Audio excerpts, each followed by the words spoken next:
Une heure de rêve, un court-métrage de 1933 de Joseph Tsipin, avec dans les rôles principaux Rolla France, Pierre Brasseur, Pierre Darteuil. Le sujet.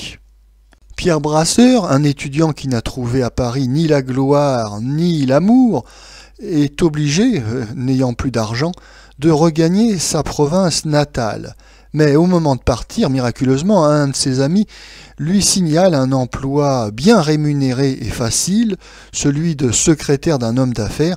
Il faut simplement se présenter à 5 heures précises pour signer son contrat. Pierre Brasseur, avec l'argent qui lui reste, loue un bel habit pour faire une bonne impression auprès de son futur employeur. Il se rend à son rendez-vous, mais il est en avance et il pleut.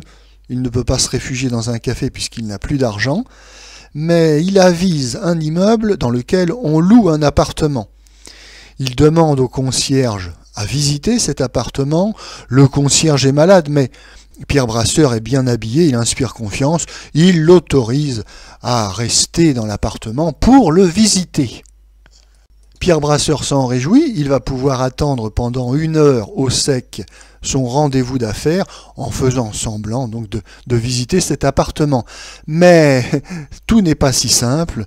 Pendant cette heure, il va y avoir des personnes qui vont sonner à la porte pour visiter elles aussi l'appartement, dont une jolie jeune fille. Notre avis. Pierre Brasseur tournera 2 courts-métrages en 1933 sous la direction de Joseph Tsipin, Une heure de rêve et Je suis un as. Une heure de rêve est une très agréable surprise.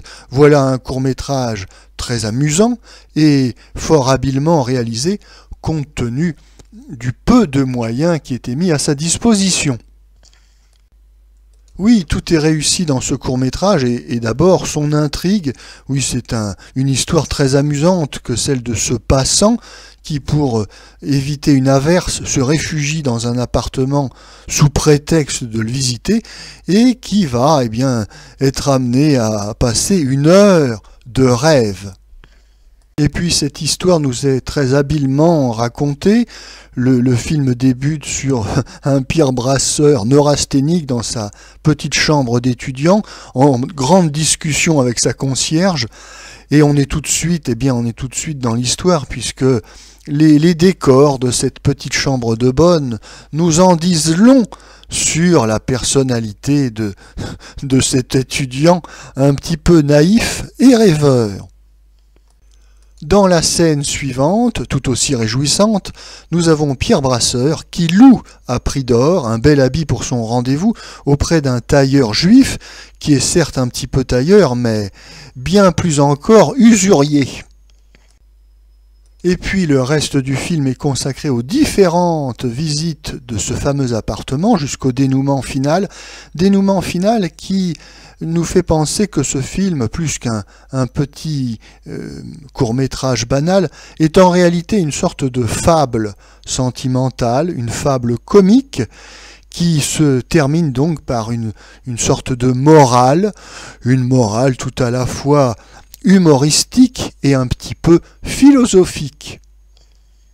L'autre plaisir de ce court-métrage, c'est celui de retrouver Pierre Brasseur dans un rôle positif, de rêveur naïf, comme je le disais, car à partir de 1938, Pierre Brasseur va un peu se spécialiser dans les rôles de mauvais garçon, cynique, lâche, noceur.